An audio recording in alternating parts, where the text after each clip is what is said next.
هنخرج دلوقتي ولا كمان شوية؟ مش فارقة. أنا كنت بفكر نقعد في مكان مفتوح، الجو حلو قوي النهاردة، ولا إيه؟ محصلة بعضها. يا ترى هنروح فين؟ أي مكان. طب هناكل إيه؟ أي حاجة، مش مهم.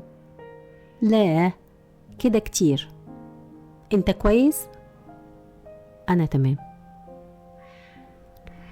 أهلا بيكم معايا، أنا سلوى، وده بودكاست نقطة ومن أول السطر. حلقة النهاردة بعنوان إزاي وصلت لهنا. كلنا بنوصل للمرحلة دي، مرحلة الفراغ، لما تحس إن مفيش حاجة فارقة معاك.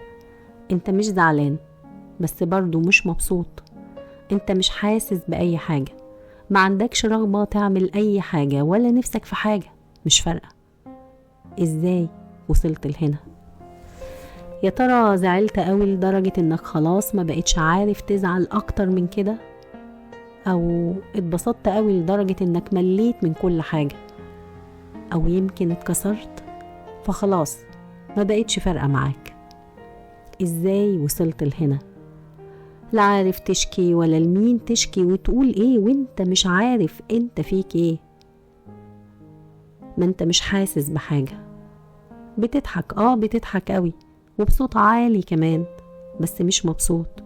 بتسمع الناس صوت ضحكتك علشان محدش يسألك ويقولك مالك. طب مالك؟ إزاي وصلت لهنا؟ ده انت حتى مش قادر تفتكر، للدرجة دي اتكسرت.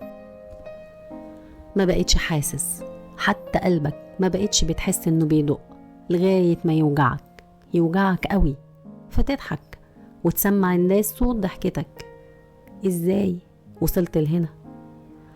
ما بقتش مهتم تثبت لأي حد أي حاجة، مش مهتم حد يفهمك، مش مهتم حد يصدقك، مش مهم، مش فارقة. مفيش حد قدر يحس بيك، ولما كنت بتبكي محدش فكر يمد ايده ويمسح دموعك. بكيت كتير فخلاص ما بقاش فيه دموع تاني، ولا بقيت بتحس، بقيت لوحدك. لسه بتسأل ازاي وصلت لهنا؟ طب وبعدين هتفضل كده مش حاسس بحاجة لغاية ما قلبك يوجعك فتضحك؟ ده انت حتى مش فاكر علشان تنسى، ولا زعلان علشان تنبسط، انت مش حاسس اصلا بحاجة. فراغ، ملل، وحدة، ووجع. ايه الحل؟ اضحك. اضحك وسمع الناس صوت ضحكتك. مفيش حاجة تقدر تعملها، محدش حاسس بيك ولا هيحس بيك، فاضحك بقى. أكيد كلنا بنوصل للمرحلة دي كتير، وبتبقى فترة صعبة علينا وعلى اللي حوالينا. مرحلة بنوصل لها بعد تعب وصدمات كتير، وبنبقى عايزين نخرج منها، بس ازاي؟ سؤال إجابته صعبة. بس خلينا الأول نعرف إحنا ازاي وصلنا للمرحلة دي. الضغوط الكتيرة والمشاكل ورغبتنا الدايمة في إننا نبقى أقوى ونعدي، وخوفنا من نظرة الناس لينا لو ضعفنا وبينا الضعف ده، بتخلينا نكمل وإحنا مش قادرين، خايفين نقف لا نخسر السبق. وشوية شوية بنخسر نفسنا، بنفقد الإحساس بأي شيء، حتى النجاح ما بيبقالوش معنى، وبنفضل نجري ونجري حتى بعد نهاية السبق. بنخسر ناس كتير، في ناس بنخسرهم لأننا ما صدقناش مشاعرهم وهربنا، وناس بيخسرونا بعد ما اديناهم كل حاجة وباعونا من غير تمن، وناس تانية كنا بالنسبة لهم مجرد وسيلة، وناس تالتة متعتهم كانت إنهم يتسلوا بينا، وناس رابعة وخمسة. خسرنا ناس كتير، تعبنا ولسه بنجري وما بقناش حاسين بحاجة. عرفت دلوقتي ازاي وصلت لهنا؟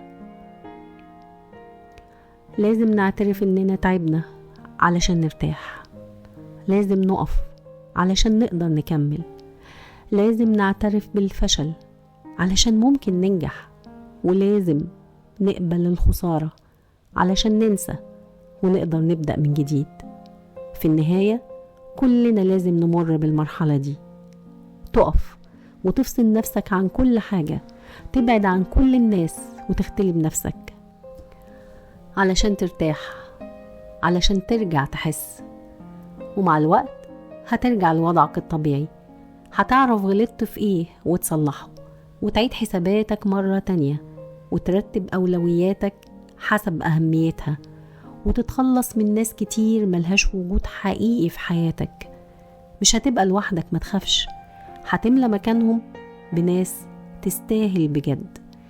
وساعتها هتقدر تحس تاني، وهتبقى فارقة معاك ومش محصلة بعضها ولا حاجة. هتضحك تاني وهتسمع الناس صوت ضحكتك، بس هتبقى مبسوط وبتضحك من قلبك. وخليك فاكر، من وقت للتاني هنمر بالمرحلة دي، بس هتعدي. انت كويس دلوقتي؟ انا بقيت تمام. ونقطة ومن اول السطر. كنت معاكم انا سلوى، وده بودكاست نقطة ومن اول السطر.